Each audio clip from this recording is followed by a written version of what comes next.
Good morning students. ഇന്നത്തെ വീഡിയോയിൽ നമ്മൾ ഡിസ്കസ് ചെയ്യാൻ പോകുന്നത് നീറ്റത്തിനെ കുറിച്ചിട്ടാണ്. നമുക്ക് ജിംനോസ്പേംസിൽ ലാസ്റ്റ് ടൈപ്പ് പഠിക്കാനുള്ളതാണ് നീറ്റം. അപ്പം നീറ്റത്തിനെ കുറിച്ചിട്ട് ഇൻട്രൊഡക്ഷൻ, അതിൻ്റെ സിസ്റ്റമാറ്റിക് ക്ലാസിഫിക്കേഷൻ പറയുകയാണെങ്കിൽ division, it comes under the division gymnospermae, class Gnetopsida, order Nettales, and family is Nettaceae. Okay, that is about its systematic position. And നീറ്റത്തിനെ കുറിച്ച് പറയുവാണെങ്കിൽ നീറ്റം it is widely distributed in the countries like India, Malaysia, Africa and all. And ഇന്ത്യയിൽ നീറ്റത്തിൻ്റെ 5 സ്പീഷീസാണ് report ചെയ്തിട്ടുള്ളത്. ഇന്ത്യയിൽ report ചെയ്തിട്ടുള്ള 5 സ്പീഷീസാണ് നീറ്റം നിമോൺ, നീറ്റം കൺട്രാക്റ്റം, നീറ്റം ലാറ്റിഫോളിയം, നീറ്റം മൊണ്ടാനം and നീറ്റം ഉല. അപ്പോൾ ഈ 5 സ്പീഷീസാണ് ഇന്ത്യയിൽ report ചെയ്തിട്ടുള്ളത്. ഈ പ്ലാന്റ് ജിംനോസ്പേംസിൻ്റെ അണ്ടറിൽ വരുന്ന ഈ പ്ലാന്റ് എന്ന് പറയുന്നത് പേപ്പർ ഇൻഡസ്ട്രീസിലും ഒക്കെ ഭയങ്കരമായിട്ടും യൂസ് ചെയ്യുന്ന ഒരു പ്ലാന്റാണ്. ഹൈ ഫൈബർ കണ്ടൻറ്റ് ഉണ്ട് ഇതിൻ്റെ ബാക്കിൽ, ആൻഡ് ടെൻസൈൽ സ്ട്രെങ്ത് കൂടുതലാണ്. അതുകൊണ്ട് തന്നെ പേപ്പർ ഇൻഡസ്ട്രിയിലും പിന്നെ നെറ്റ്, ഫിഷിംഗ് നെറ്റ്സ് ഒക്കെ ഉണ്ടാക്കാനും ഒക്കെ ഇത് കൂടുതലായിട്ടും യൂസ് ചെയ്യുന്നതാണ്. ആൻഡ് അപ്പാർട്ട് ഫ്രം ദീസ്, ഈ plant it also has certain medicinal properties also, medicinal യൂസസും ഉണ്ട്.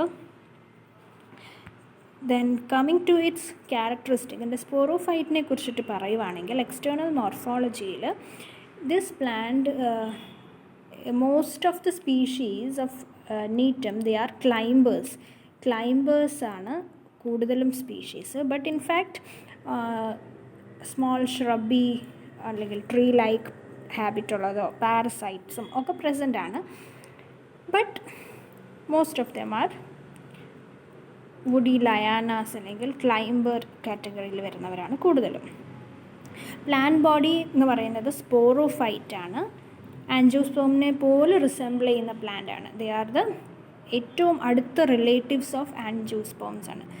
അപ്പം നീറ്റം, ജിംനോസ്പേം കഴിഞ്ഞാൽ നെക്സ്റ്റ് ഹയർ ഗ്രൂപ്പ് വരുന്നത് ആൻജിയോസ്പേംസ് ആണ്. അപ്പം ജിംനോസ്പേംസിനകത്തിലെ നീറ്റം ആണ് the very nearest resembling or the very nearest in case of evolution.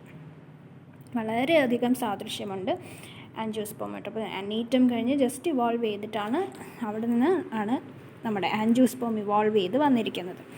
അപ്പോൾ സ്പോറോഫിറ്റിക് പ്ലാന്റ് ബോഡിയാണ്. And it is differentiated into root, stem and leaves. Tap root സിസ്റ്റമാണുള്ളത്. 2 തരം branches ഉണ്ട്. മറ്റ് ജിംനോസ്പേമിൻ്റെ കേസ് പറഞ്ഞ പോലെ, നമ്മുടെ പൈനസിൻ്റെ കേസ് പറഞ്ഞ പോലെ 2 ടൈപ്പ് ഓഫ് ബ്രാഞ്ചസ് ഉണ്ട്. Dwarf shoots of limited growth and long shoots of unlimited growth. 2 type branches ഉണ്ട്. ആൻഡ് എല്ലാ ബ്രാഞ്ചസും നമ്മുടെ ലീഫ് ആക്സിലിൽ നിന്നാണ് ഡെവലപ്പ് ചെയ്യുന്നത്. ഓക്കെ, ലീവ്സിനെ കുറിച്ച് പറയുകയാണെങ്കിൽ നമുക്കിവിടെ ഇൻലെറ്റിനകത്ത് കാണുന്ന പോലെ ആൻജിയോസ്പേമിക് ലീവ്സിനെ പോലെ തന്നെയാണ് നീറ്റത്തിൻ്റെ ലീഫും. ഡോഴ്സി വെൻട്രൽ ടൈപ്പ് ലീവ്സാണ്. ആൻഡ് ഡെക്യുസൈറ്റ് അറേഞ്ച്മെൻ്റ് ആണ്. റെറ്റിക്കുലേറ്റ് വീനേഷനാണ്. ഒരു ബ്രോഡ് ലാമിനയൊക്കെ ഉണ്ട്. ഇതുപോലത്തെ ബ്രോഡ് ലാമിനയുള്ള ലീവ്സ് അല്ലായിരുന്നു നമ്മൾ സൈക്കസിലും പൈനസിലും ഒക്കെ പഠിച്ചത്, അല്ലേ? അപ്പോൾ ബ്രോഡ് ലാമിനയുള്ള ലീവ്സാണ്. ലെതറി ടെക്സ്ചറാണുള്ളത്. Decussate arrangement, dorsiventral and reticulate venation. All these are characteristics of dicot leaves. അപ്പം they resemble that leaves of or the sporophyte of dicots. പിന്നെ ഫോളിയേജ് ലീവ്സ് കാണപ്പെടുന്നത് ഡ്വാർഫ് ഷൂട്ട്സിലാണ്. അതേസമയം നമ്മുടെ ലോങ് ഷൂട്ട്സിൽ കപ്പ് ലൈക്ക് സ്കെയിൽ ലീവ്സ് ആണ് കാണപ്പെടുക. Okay, ഇപ്പോൾ ഡ്വാർഫ് ഷൂട്ട്സിലാണ് ഫോളിയാർ ലീവ്സ്, ലോങ് ഷൂട്ട്സിൽ കാണപ്പെടുന്നത് സ്കെയിൽ ലീവ്സ് ആണ്. അനാട്ടമിയിലേക്ക് വരുവാണെങ്കിൽ ആദ്യം പറയുന്നത് റൂട്ടിൻ്റെ ക്രോസ് സെക്ഷനെ കുറിച്ചിട്ടാണ്. ഒരു യങ് റൂട്ടിൻ്റെ ക്രോസ് സെക്ഷൻ എടുക്കുകയാണെങ്കിൽ നമ്മൾ നേരത്തെ അനാട്ടമിയിലൊക്കെ പഠിച്ചതാണ്. So same thing is repeating here also. three regions കാണാം: epiblema, cortex and vascular cylinder. Epiblema, you know that it is the outer covering. Epidermis ന് പറയുന്ന പേരാണ് epiblema. It has unicellular root hairs which grows out of it. And cortical region ഉണ്ട്. Cortical region multi-layered ആണ്. parenchyma cells കൊണ്ടുണ്ടാക്കിയിരിക്കുന്ന multi-layered cortex നമുക്കിവിടെ കാണാം. അവിടെയായിട്ട് കുറേ starch cells, starch ഡെപ്പോസിഷൻസും കാണാൻ പറ്റും. ഓക്കെ, ആൻഡ് അതിനെ ഡീലിമിറ്റ് ചെയ്തുകൊണ്ട് ഒരു എൻഡോഡേർമിസ് ഉണ്ട്. ഏറ്റവും innermost layer of cortex endodermis. Then vascular region വന്നിട്ട് ഡയാർക്ക് കണ്ടീഷനാണ് അല്ലേ. Diarch and exarch vascular bundles ആണ് ഉള്ളത്. റേഡിയലി അറേഞ്ച്ഡ് വാസ്കുലാർ ബണ്ടിൽസ് ആണ്. ആൻഡ് ഈ ഓരോ ബണ്ടിൽസിനെയും സെപ്പറേറ്റ് ചെയ്ത് parenchymatous tissues are seen in between them. Primary xylem വളരെ കുറച്ച് എലമെൻറ്റ്സ് മാത്രമേ പ്രൈമറി സൈലത്തിന് ഉള്ളൂ. അപ്പോൾ നീറ്റത്തിൻ്റെ റൂട്ടിനെ പറ്റി പറയുമ്പം രണ്ട് സ്പെഷ്യൽ ഫീച്ചേഴ്സ് ഉണ്ട്. ഒന്ന്, the presence of thick walled fibrous elements in the cortex. Thick walled fibrous elements ഒക്കെ നമുക്ക് അവിടെ ആയിട്ട് കുറേ തിക്ക് വാൾഡ് സെൽസ് കാണാം.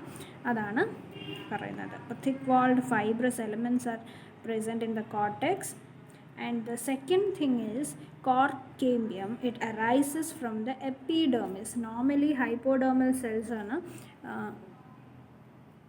കോക്ക് കേമ്പിയം ഫോം ചെയ്യാറുള്ളതായിട്ട് നമ്മൾ പഠിച്ചിട്ടുള്ളത്. അപ്പോൾ ഈ നീറ്റത്തിൻ്റെ കേസിൽ നീറ്റത്തിൻ്റെ എപ്പിഡേർമിസ് ആണ് കോക്ക് കേമ്പിയമായിട്ട് ഫോം ചെയ്യുന്നത്. And that is an uncommon feature in case of angiosperms. ആൻജിയോസ്പോംസിൽ അത് അത്ര കോമൺ അല്ല. പക്ഷെ നീറ്റത്തിൻ്റെ കേസിൽ ഇങ്ങനെയാണ്, എപ്പിഡേർമിസ് ആണ് കോക്ക് കേമ്പിയമായിട്ട് മാറുക. ദെൻ റൂട്ടിൻ്റെ secondary growth, normal secondary growth ആണ് റൂട്ടിൽ നടക്കുന്നത്. It forms arcs of cambium internal to the phloem groups and external to the xylem groups. ഫ്ലോയത്തിൻ്റെ അകത്തായിട്ടും സൈലത്തിൻ്റെ പുറത്തായിട്ടും ഓരോ ആർക്ക് ഓഫ് cambium ഫോം ചെയ്യും. And then they join to form a complete ring and they start dividing. And അകത്തോട്ട് divide ചെയ്യുന്ന cells it forms secondary xylem. And those which are divided to the outer side they forms phloem, secondary phloem. Normally നമ്മൾ അനാറ്റമിയിൽ normal secondary growth in root പഠിച്ചിട്ടുള്ളതാണ്. So I don't think I have to explain it more. Then periderm ഫോർമേഷനും ഒക്കെ same തന്നെ നമ്മൾ അനാറ്റമിയിൽ secondary growth of root പഠിച്ചതുപോലെ തന്നെ. But only one difference is the കോക്ക് cambium here forms from the epidermis. അതേ ഉള്ളൊരു ഡിഫറൻസ് ആയിട്ട് വരുന്നത്. അപ്പോൾ അങ്ങനെയാണ് നോർമൽ റൂട്ട് സെക്കൻഡറി ഗ്രോത്ത് നടക്കുന്നത്. ഇനി സ്ട്രക്ചർ ഓഫ് പ്രൈമറി സ്റ്റെം എക്സാക്റ്റായിട്ടും നമ്മുടെ ഡൈക്കോട്ട് സ്റ്റെമ്മിൻ്റെ അതേപോലെ തന്നെയാണ്. It resembles exactly the dicot stem. 4 regions ഉണ്ട്: epidermis, cortex, vascular bundles, other name is stele, and the pith region. Epidermis is the outermost layer. It has cuticle and sunken stomata within it. And the second one comes the cortical region. This cortical region is differentiated into outer chlorenchyma, middle parenchyma, and inner sclerenchyma. Okay, cortex is differentiated into 3 layers. 3 regions are there, and the outer one it is formed of comprised of the chlorenchymatous cells. The middle layer is formed of parenchyma cells, and the inner one is formed of sclerenchyma cells. Okay, so that is about the cortical region. And the innermost layer is the endodermis. Just below the endodermis there is a pericycle, and then comes the vascular region. Vascular bundles are same like that of a dicot stem, that is, it is conjoined, collateral, open, and endarc type. So all these are the same, no difference at all. And tracheids have uniseriate bordered bits, and they are separated by bars of sinew. Okay, that is one special point noted here. And a pith region is found in the center, which is made up of parenchymatous cells. Then comes the secondary growth of stem. Secondary growth here is also same, exactly same as that of a dicot stem. And but so I have already mentioned that some of the species, most of the species are climbers. So in case of climbing species, the thickening will be anomalous. Anomalous secondary thickening will be happening in case of climber species, but in all others they are having normal secondary growth. Okay, so coming to the secondary growth, the difference is in case of anomaly is there. So what is the anomaly here? Several rings of cambium will be formed successively from the deeper layers of the cortex. So these are eccentric, and they cut off secondary xylem to the inner side and secondary phloem towards the outer side. Okay. So when the first cambial ring is formed and it completes its action, then after some time it stops functioning. It ceases to function, and then what happens? A second ring of cambium is formed just outside to the first one, and it again undergoes the same procedure. After some time, its functioning also stops, and then what happens? A third ring will be formed just outer to the second one. So this goes on like that. So there will be several rings of secondary tissues will be formed. Okay, so that is the difference here. Then coming to the structure of leaves. Anatomy of leaf is exactly the same as that of a dicot leaf, and so here three regions are there: epidermis, mesophyll, and vascular bundles. Epidermis is the outer layer. Upper and lower epidermis will be there in case of a leaf, and upper side will be covered with a cuticular layer. Stomata will be present on the lower epidermis. And mesophyll, it is differentiated into the palisade parenchyma and the spongy parenchyma.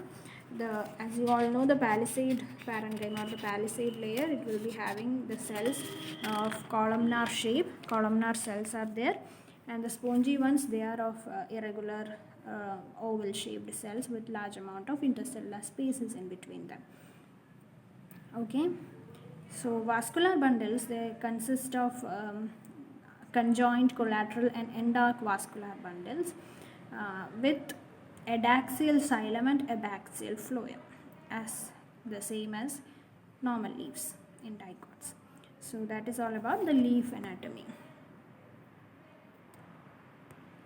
Then coming to the reproduction, Neem, it is a dioecious plant. So even though bisexual inflorescence will be present in some of the species found in Africa, so here the reproductive organs, they are referred to as flowers rather than cones. So because they are organized into inflorescence. Okay, so an inflorescence, it is a strobili also. Cones or inflorescence, both can be used. Okay, so male cone or male strobilus, it has, see, this is a,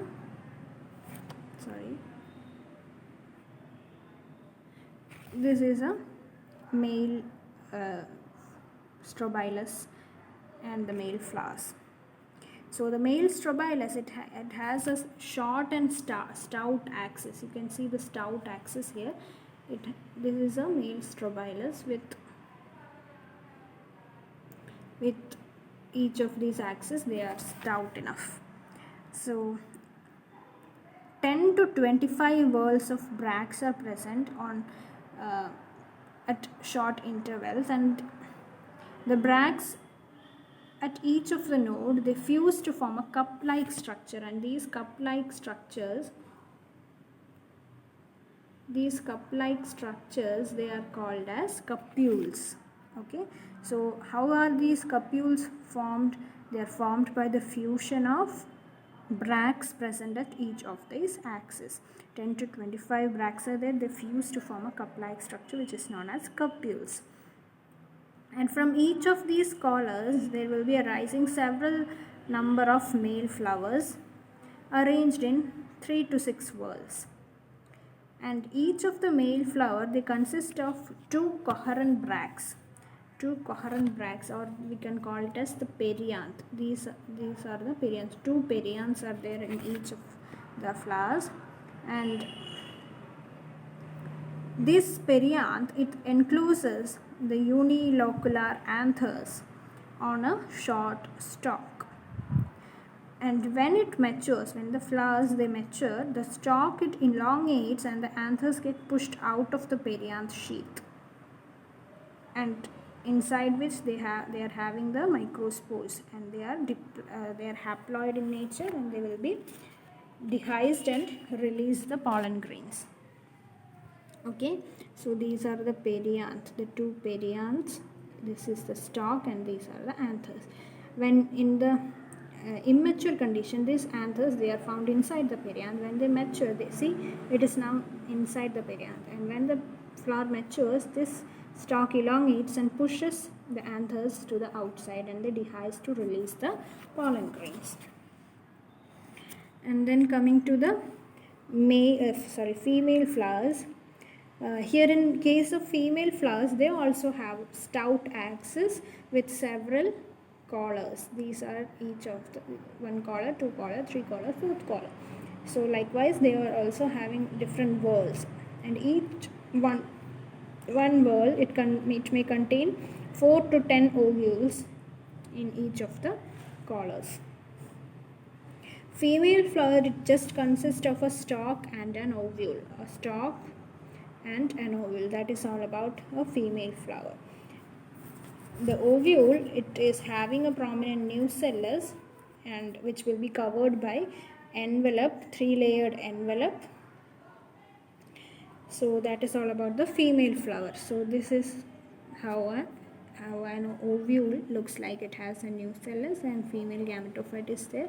3 coverings are there, 3 integuments are there for the ovule. So the microspores and the megaspore, they develop into male and female gametophytes. After dehiscence, the microspores or the pollen grains, these pollen grains, they are spherical in shape and with thick exine and intine. The microspore nucleus, it first divides into 2 daughter nuclei, and one of them divides again, so that nuclei are formed. 3 nuclei are formed, and the further development takes place. Only one of them becomes functional. Okay. So after pollination, they reach the ovule. The tip of the micropylar tube, it has some kind of a liquid which oozes out of it, and they will be attracting the pollen grains. So the pollen grains will be taken to the ovular micropylar region, and as this drop shrinks due to evaporation, the microspore, they are caught inside the nucellar region, and there what happens, fertilization happens. Out of the 2 sperm nuclei, only one will be functional and the other one it disorganizes, and the fertilization happens. Okay, so this is the female gametophyte where the egg is found, and the egg and the sperm, they fuse to form the diploid zygote. Okay, and this zygote, the other nucleus, the one nucleus forms the sperm, right? So the second male nucleus, in some cases it will not degenerate, instead they fuse with the female gametophyte, and in such cases 2 zygotes may be formed. Okay, that is a rare case indeed. And the endosperm formation, it only starts after the fertilization. The female gametophyte, it becomes cellular before the fertilization process, and after only the fertilization happens, the wall formation occurs, and at last they become cellular, and this cellular region, it forms the endosperm. So this fertilized zygote, it develops to embryo, and then the seed, the mature seeds, they are ovular in shape, and somehow they will be dispersed and they germinate to form a new Netum sporophyte. Okay, that is all about Netum. So thank you.